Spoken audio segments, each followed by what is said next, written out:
आपको जय मसीह कह रहा हूँ। ఈ బస్ మీరు వెళ్ళే ఊరికి ఈ బస్సు వెళ్తుందో లేదో చూసి ఎక్కుతారు కదండి మీరు। आप बस में जा रहे हैं, कौन से गांव जा रहे हैं आपको मालूम होता है।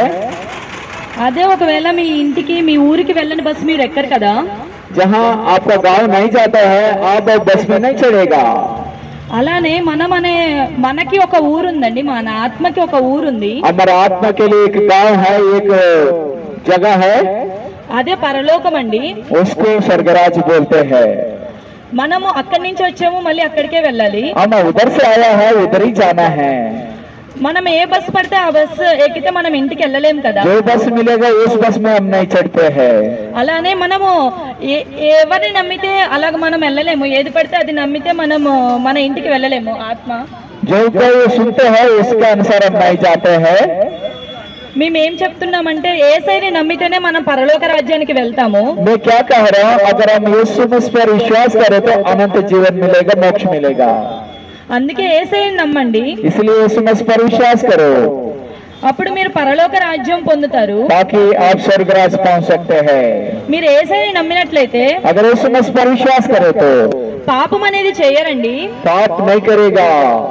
ఇప్పుడు మీరు అనేక మంది మద్యపానం చేసే వాళ్ళు ఉండొచ్చు, शायद आप पियक्कड़ होगा, पीते होगा, అది ఎలాగ మానాలని మీరు అనుకోవచ్చు। कैसे छूटना है, कैसा निकलना है।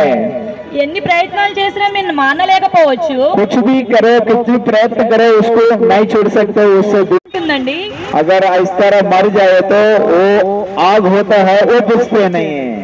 అందుకే మేము చెప్పేది ఏంటంటే యేసయ్యని నమ్మండి। इसलिए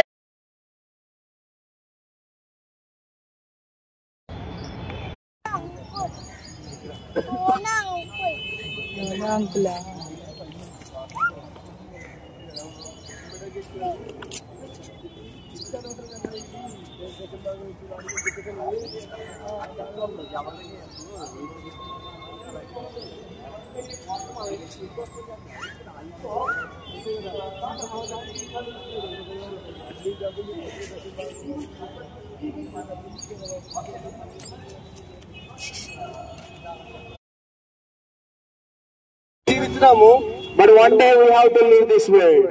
మనం ఒక రోజున ఈ లోకాన్ని వదిలిపెట్టి వెళ్ళాలి। You know who is your best friend? మీకు తెలుసా మీ Death. మృత్యువు?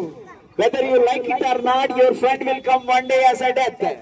మనం ఇష్టపడ్డా లేకపోయినా మన ఫ్రెండ్ మాత్రం మన దగ్గరికి వస్తాడు, అదే మృత్యు మన దగ్గరికి వస్తుంది కదా ఒక రోజుకి।